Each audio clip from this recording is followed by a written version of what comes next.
Hey guys, बहुत बहुत स्वागत है आप सभी का यूटी के ऑफिशियल यूट्यूब चैनल यूटी के एजुकेशन ऑफिशियल यूट्यूब चैनल पे। आज जो हम लोग पढ़ने वाले हैं ये है अध्याय 7 क्रमचय और संचय। इसकी वीडियो पहले बता दी गई थी कि ये वीडियो आने वाली है, हो सकता है मंडे तक आ जाएगी, है ना। तो आज मंडे है और आज हम लोग ये पढ़ने वाले हैं।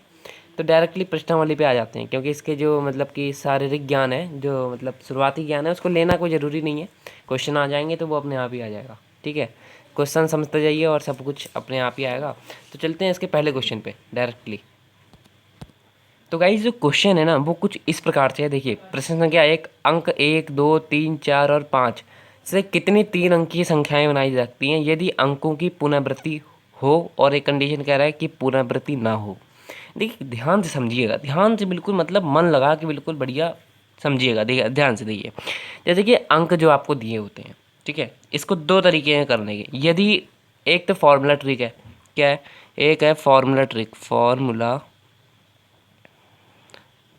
ट्रिक, ठीक है। और एक है जो आपकी वो तो विधि है, ठीक है। विधि तो होती है, वो तो हर एक उसमें हो जाती है, लेकिन फॉर्मूला कहीं कहीं लगती है, कहीं कहीं नहीं लगती। वो बताता हूँ कहाँ कहाँ लगती है, कहाँ कहाँ नहीं लगती है।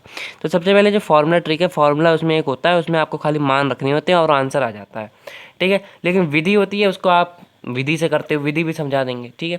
जैसे कि फॉर्मूला वही काम आता है, जैसे कि इसमें दो खंड दिए हैं ना, तो जैसे कि पुनरावृत्ति जहाँ नहीं हो रही होती है वहाँ पे ही फॉर्मूला काम आता है, वरना पुनरावृत्ति कहीं हो रही होती है तो फॉर्मूला काम नहीं आता है। अभी समझ में आएगा धीरे धीरे, जैसे कि हम क्वेश्चन हल करेंगे ना आपको आएगा, टेंशन मत लीजिए, ध्यान से दीजिए। देखिए, जैसे कि आपको मैं पहले विधि से ही सिखाता हूँ, क्योंकि विधि से आप कोई सा भी हल क्वेश्चन कर सकते हो, चाहे उसमें पुनरावृत्ति हो और चाहे ना हो, ठीक है। देखिए, जैसे कि अब मैं विधि से ही सिखाता हूँ। पहला मैं सिखाऊंगा विधि से, ठीक है। अरे इंग्लिश वाले हो तब भी पढ़ सकते हो, ठीक है। तो यहाँ पे देखिए, जब मैं विधि से सिखा रहा हूँ तो सबसे पहले देखिए जो क्वेश्चन है, आपका क्वेश्चन क्या कह रहा है कि ये 5 अंक दिए हैं 1 से लेके 5 तक, और कितनी 3 अंकीय संख्याएं बनाई जा सकती हैं, यानी कितनी 3 अंकीय संख्याएं बनाई जा सकती हैं इसमें। 3 अंक की संख्याएं क्या होती हैं, सबसे पहले तो ये देखने वाली बात होगी। तो 3 अंक की संख्या सबसे छोटी क्या हो सकती है, 100 हो सकती है, क्योंकि इसमें 0, 0 और 1 3 अंक आ रहे हैं, और सबसे छोटी संख्या है। तो इनको कहते हैं 3 अंकीय संख्याएं, ठीक है। और जो मतलब कि दूसरी सबसे बड़ी 3 अंक की संख्या क्या आ सकती है, 999, क्योंकि इसमें भी 3 अंक आ रहे हैं, 1, 2 और 3। तो ये हो गई 3 तरह की। तो मतलब कि 3 तरह की 3 अंक की संख्याएं कितनी बनाई सकती हैं, मतलब कितने तरह की, आप समझिए ध्यान से। तो देखिए कैसे होगा, ये थोड़ा सा कागज़ ऊपर करते हैं और तब बताते हैं इसे। देखिए, जैसे कि आपको यहाँ क्वेश्चन भी देखते रहना है। जैसे कि यहाँ दिया 1, 2, 3, 4, 5, तो यहाँ 5 दिए हैं, और सबसे पहले पूछा 3 अंकीय संख्याएं। तो 3 अंकीय संख्याएं यानी आपको इसमें 3 डिब्बे बनाने पड़ेंगे सबसे पहले तो। ये नियम होता है विधि का, विधि से कहीं आते हो तो ये नियम होता है कितनी अंकीय संख्या बनाते हैं, क्योंकि हर एक क्वेश्चन में एक तरह से यही पूछा जाता है, हर एक क्वेश्चन में यही है इसमें। तो जैसे कि 3 अंक की बनानी, तो आपको 3 डिब्बे बनाने पड़ेंगे, और फिर इनको भरना है आपको। अब भरना किस विधि से है, यहीं पे होता है। सबसे पहले तो इनमें गुणा का चिन्ह लगा लो बीच में, ठीक है। यानी जो भी आएंगे इसमें अंक, उनकी गुणा कर दोगे, आंसर आ जाएगा बस। लेकिन इसमें आएगा क्या, वही चीज़ सबसे पहले समझनी है। जैसे कि पहला वाला मान लीजिए हम हल करेंगे, क्योंकि 2 अलग अलग हल होंगे।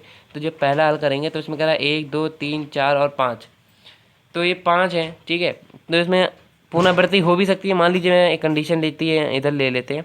मान लीजिए 1, 2 और 3, ये 3 डिब्बे बनाए मैंने, और मान लीजिए पहले में मैंने इसी में से 3 को भर दिया। अब मैं पुनरावृत्ति हो सकती है, यानी फिर से 3 को भर सकता हूँ, और 4 है तो 4 को भी भर सकता हूँ। इसमें क्या होता है, मतलब कि पुनरावृत्ति कर सकते हो पहले वाली जो स्थिति इन्होंने दी है।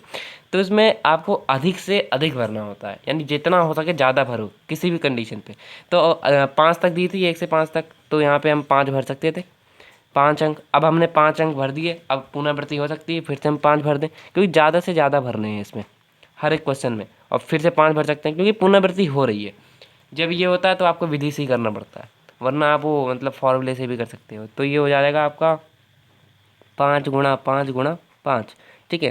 तो यहाँ देखिए, ये इसकी गुणा करोगे तो ये आ जाएगा 25, और 25 की 5 से गुणा करोगे तो कितना आएगा, 25, 50, 75 और 100, 125, ठीक है। ये इसका आंसर जो होगा 125 आ जाएगा, ठीक है।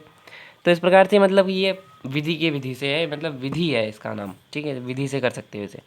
अब इसका दूसरा वाला पार्ट है, इसको दोनों से करके दिखाते हैं, चलिए। तो गाइस अब आ गए हम दूसरी वाले क्वेश्चन पे, मतलब इसकी पुनरावृत्ति कहीं नहीं होती है तो क्या होगा। ध्यान देने वाली बात यह है कि पुनरावृत्ति जब नहीं होती है तब भी हम 3 ही बनाएंगे, क्योंकि हमें 3 अंक की संख्या चाहिए।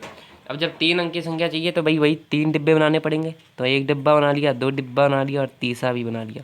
और सबसे पहला काम यही होता है, इनके बीच गुणा का चिन्ह लगा दो, ताकि जो भी इनके बीच अंक भरे जाएँ उनकी गुणा कर दो, वही आंसर आ जाता है। लेकिन जो अंक भरे जाते हैं, यही तो सबसे ज़्यादा कठिन बात है, कैसे हमें सोचना चाहिए कि अंक कैसे भरे जाएँ। अब मान लीजिए इसके लिए मैं एक रफ कार्य लूँ, मैं इधर मान लीजिए मैं 3 डिब्बे बनाता हूँ इधर, ठीक है, 1, 2 और 3। मान लीजिए पहले वाले डिब्बे में मैंने भर दिया इन्हीं में से, जैसे कि मान लीजिए 1 भर दिया मैंने पहले वाले डिब्बे में, क्योंकि 3 अंक की बनाने पहले में 1 भर दिया, कंडीशन लेते हैं। तो ये 1 चला गया, अब कितने बचे 4, क्योंकि अब हम 1 को नहीं भर सकते हैं, क्योंकि किसी की भी पुनरावृत्ति नहीं की जा सकती है। तो अब कितने बचे 4, तो मैं 4 को भर सकता हूँ, ठीक है। अब 4 भी चला गया, अब हम कितने को भर सकते हैं, 3 को भर सकते हैं, यानी किसी की भी पुनरावृत्ति ना हो। तो आप पहली बार में अधिक से अधिक भरने हैं, हमें यही नियम है, अधिक से अधिक भरो। तो 5 भर सकते हैं। अब जब मैंने 5 को भर दिया तो अब कितने अंक बचे, 1 2 3 4, वैसे तो 4 है, ठीक है, तो हम 4 भरेंगे इधर। अब इसके बाद कितने बचे, हम 4 को भी भर दिया, अब 3 बचे खाली, तो हम इधर 3 को भरेंगे। यानी हमें ज़्यादा से ज़्यादा भरने के लिए भी यही विधि का इस्तेमाल करना है। चलिए इसको फॉर्मूले से बताऊँगा तो और जल्दी समझ में आएगा। गुणा 4 गुणा 5 हो जाएगा, गुणा 3 माफ़ करना, ये हो जाएगा। तो देखिए 4 पंजे 20, 3 60, ठीक है, इसका आंसर आ जाएगा 60। अच्छा यही चीज़ फार्मूले से भी आ जाएगी, देखिए ध्यान से। अच्छा फार्मूला क्या है, NR फार्मूला है, यानी NPR जो होता है ये आपका फार्मूला है। इधर थोड़ा नीचे करके दिखाता हूँ, एन इधर, हाँ NPR ये होता है फार्मूला। NPR बराबर एन डैश बट्टा, इसको कुछ कहते हैं, अभी जब आप 7.2 पढ़ोगे तो पता चलेगा, N-R इसका डी डैश। इसका मतलब ये होता है कि मतलब मान लो ये आपको दिया 5, ये इस प्रकार से, तो इसमें क्या करते हो 1 गुणा 2 गुणा 3 या 4 और 5, यानी कहीं 5 तक दिया तो 5 तक के जितने पीछे अंक हैं सबकी गुणा कर देते हो, यानी 10 तक दिया था तो 10 के पीछे जितने थे, तो इस प्रकार से करते हो। तो इसमें देखिए N और R का मान आपको इसी क्वेश्चन से मिलेगा, कहीं पुनरावृत्ति नहीं हो रही होगी तो, ठीक है। तो जैसे कि 1 2 3 4 5 दिए थे, 3 अंक की बनानी थी, तो ये जो 5 तक दिए हैं ये आपका N का मान होता है, यानी N बराबर 5 हो गया। और जो R का मान होता है, कितने अंक की संख्या बनानी है, तो ये R का मान हो जाता है, R बराबर 3 अंक की बनानी तो 3, दोनों मान आपको यहाँ से पता चल जाते हैं। अब आप यहाँ पे डाल दीजिए, यानी N डैश मतलब क्या हुआ 5 का डैश इस प्रकार से, बट्टे R minus N minus R, यानी 5 में से 3 गया तो 2 का डैश इस प्रकार से। अब देखिए ध्यान से, तो आप इसे करोगे तो 1 गुणा 2 गुणा 3 गुणा 4 गुणा 5, ठीक है, और बट्टा इसको करोगे तो 1 गुणा 2, क्योंकि 2 से आगे नहीं जाएगा, क्योंकि डैश का मतलब मैंने समझा दिया, इसके आगे के पीछे के जितने अंक है सबसे, तो 2 के पीछे खाली 1 है तो हम ऐसे कर लेंगे। तो इससे देखिए कट जाएगा 1 से 2 तक, तो 3 गुणा 4 गुणा 5 आएगा। अब देखिए कंडीशन पे यही आ रहा है ना, जो हमें विधि से करते 3 4 5 गुणा हो रही थी, यहाँ क्या हो रहा है 3 4 5 वही चीज़ हो रही है। तो देखिए 4 ये हो जाएगा 12, 4 3 12 और 12 पंजे 60, आया तो वही आंसर ना जो हमारा विधि के उससे आ रहा था, दोनों से 60 60 आया, ठीक है। और यही चीज़ कहीं आप उसमें करते हैं जहाँ पुनरावृत्ति कह रहा था कि हो सकती है, विधि का मतलब फॉर्मूले का प्रयोग करते तो आंसर गलत आता, यानी ये फॉर्मूला वहीं लगेगा जहाँ पे कह रहा हूँ कि पुनरावृत्ति नहीं हो सकती है, ठीक है गाइस। तो ये एक ही क्वेश्चन समझाना था मुझे, ज़्यादा नहीं, क्योंकि इसके जितने क्वेश्चन है वो आप खुद ही कर सकते हो, सिवाय क्वेश्चन नंबर 4 को छोड़ के, और उसको आप कहीं और से देखिएगा।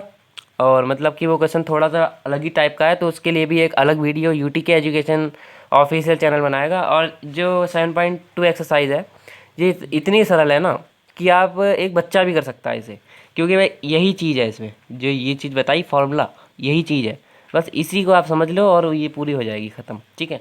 तो अगली वीडियो में ये जो 4th वाला क्वेश्चन छूटा है ये, और 7.3 को लेके आऊँगा मैं, और हो सकता है कि 3 4 या 5 दिनों में नई वीडियो अपलोड कर दी जाए। तो वीडियो कहीं अच्छी लगी हो तो लाइक कीजिए, शेयर कीजिए, ताकि आपके दोस्त भी इसको पढ़ सकें। और धन्यवाद।